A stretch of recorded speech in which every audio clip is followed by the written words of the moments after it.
60 ఏళ్ల తెలంగాణ ప్రజల కలను నిజం చేసేదానికి ఒకే ఒక్కనిగా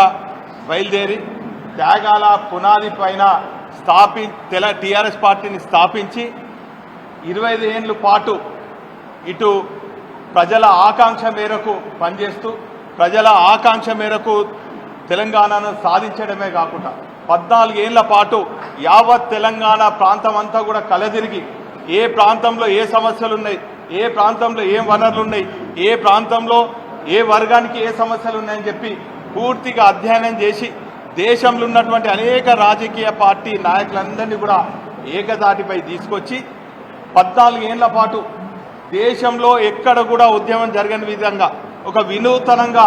అనేక ఉద్యమ కార్యక్రమాలు ఇటు మిలియన్ మార్చ్ అయితేనేమి, సకల జన సమ్మె అయితేనేమి అనేక ఉద్యమాలను మరి చేస్తూ 14 ఏళ్ల పాటు శ్రమించి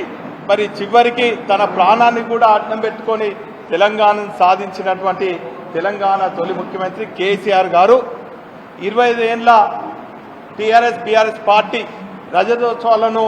ఘనంగా వైభవంగా ఉమ్మడి వరంగల్ జిల్లా హన్మకొండ జిల్లా పరిధిలో ఉన్నటువంటి ఎల్కర్తుర్తిలో మరి ఏర్పాటు చేయాలని చెప్పి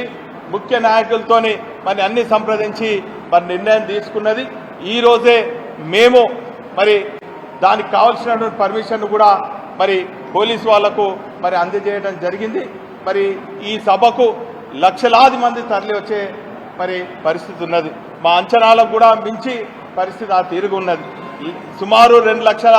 కుర్చీలు ఏర్పాటు చేసి సుమారు తెలంగాణ ప్రాంతంలో ఉన్న అన్ని జిల్లాల నుంచి మా బీఆర్ఎస్ పార్టీ శ్రేణులతో పాటు ప్రజలందరూ కూడా వచ్చే విధంగా ఆస్కారం ఉన్నది. మరి ఒకవైపు తెలంగాణ సాధించడమే కాకుండా మరి 10 ఏళ్ల పాటు తెలంగాణ తొలి ముఖ్యమంత్రిగా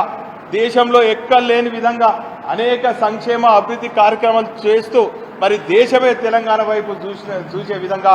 మరి తెలంగాణ తొలి ముఖ్యమంత్రి కేసీఆర్ గారు చేసినటువంటి ప్రగతి మరి పథకాలన్నీ కూడా మీ అందరికీ కూడా తెలుసు. ఇప్పుడు ఉన్నటువంటి పరిస్థితులలో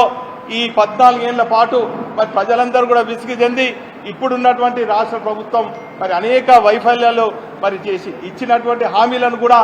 నెరవేర్చలేని స్థితిలో ఉంటే మరి అప్పుడు ఉద్యమ పార్టీగా తెలంగాణ రాష్ట్రం ఏర్పడిన తర్వాత ప్రభుత్వ పరంగా ఇప్పుడు ఒక ప్రతిపక్ష పార్టీగా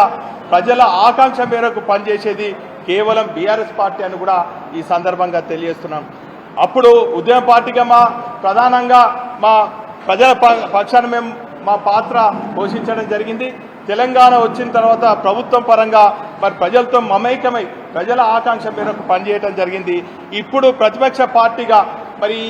రాష్ట్ర కేంద్ర ప్రభుత్వాల ఇటు కాంగ్రెస్ కానీ బీజేపీ కానీ ప్రజా వ్యతిరేక చర్యలకు పాల్పడుతుంటే ఎప్పటికప్పుడు మా జిల్లా పార్టీ కార్యాలయాల్లో ప్రజలందరూ కూడా మరి చేసి వారి ఆకాంక్ష మేరకు ప్రతిపక్ష పార్టీగా పోషించడం జరుగుతుంది. మరి ఈ నెల ఏప్రిల్ 20న జరగబోయే లక్షలాది బహిరంగ సభలో మా అధినేత కేసీఆర్ గారు ఇచ్చే మరి ఆదేశం మేరకు వారు దశ దిశ నిర్దేశించే విధంగా మా పార్టీ శ్రేణులందరూ కూడా పనిచేస్తారని కూడా ఈ సందర్భంగా తెలియజేసుకుంటూ ఇప్పుడు మా ఉమ్మడి జిల్లా మాజీ అధ్యక్షులు నర్సంపేట శాసనసభ్యులు పెద్దలు మరి మాజీ శాసనసభ్యులు నర్సంపేట శాసనసభ్యులు పెద్ద సుదర్శన్ రెడ్డి గారు మాట్లాడుతున్నారు.